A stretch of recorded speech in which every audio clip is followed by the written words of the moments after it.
9 months ago? Haven't you ever heard of after baby booty? It may be hard to believe, but if you have one bag too many, you can be refused a ride on HandiTransit.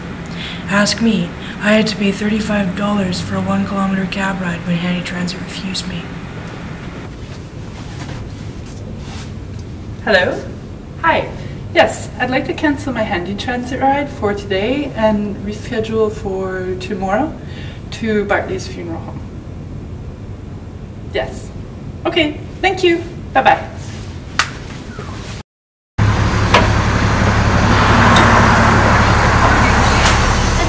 Morning, Jane. I missed you yesterday. Yeah, I went and got my hair done.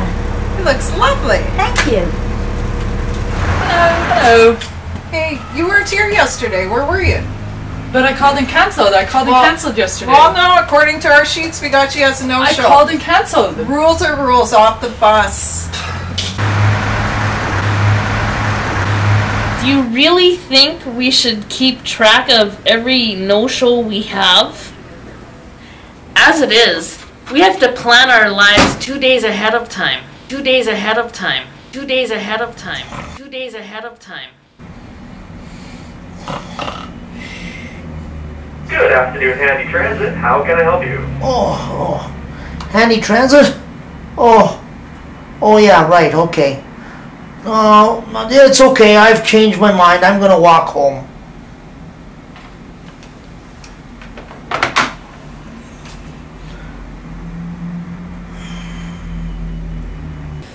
What would your reaction be if they asked you questions about your weight in order to ride public transit? Well, that's not fair to anyone, not only to me, to be asked my weight. I would say it was none of their business. I would probably spit in their face. Personally, I would be offended because that's personal information that I feel I don't have to share with people I choose not to.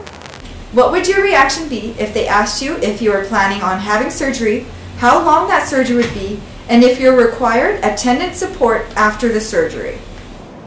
Well, again, I think that would be none of their business if I'm just riding transit. This is my personal things. They have no right to ask me regarding my health information.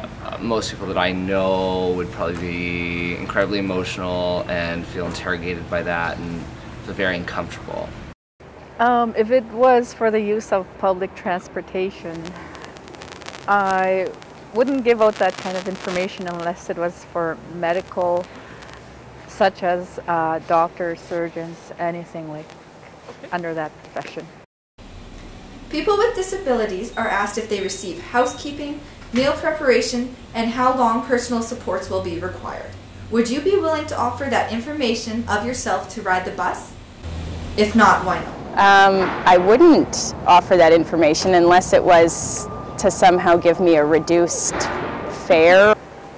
No, I wouldn't, because that's information, again, that should only be shared by medical professionals. How would you feel about being restricted to only 2 bags on the bus, considering that this is your only means of transportation? That's not fair. It's not fair being asked like 2 bags. They don't know what is going on with me, and like as I said, I'm budgeting my time. 2 bags, that was my only means of transportation, certainly wouldn't meet my needs.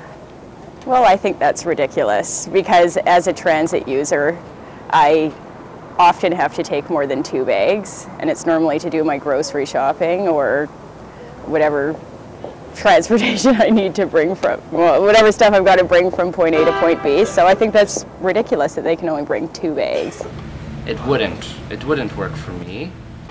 As a point of information, they refuse service. They refuse service? They have to leave their bags or take a cab.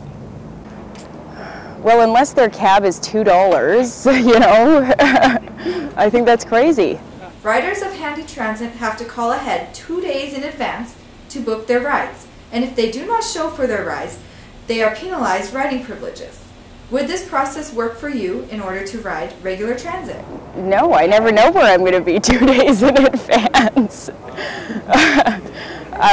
That's insane. No, it definitely would not. Considering, once again, being a parent, it depends all on the medical conditions of the person that is disabled. You never know when the sickness is going to hit. You never know what conditions are going to be there. So that's unfair. I think they have to be careful in asking those questions because this is something too personal. Had enough of HandiTransit? Call the Manitoba League of Persons with Disabilities at 943-6099.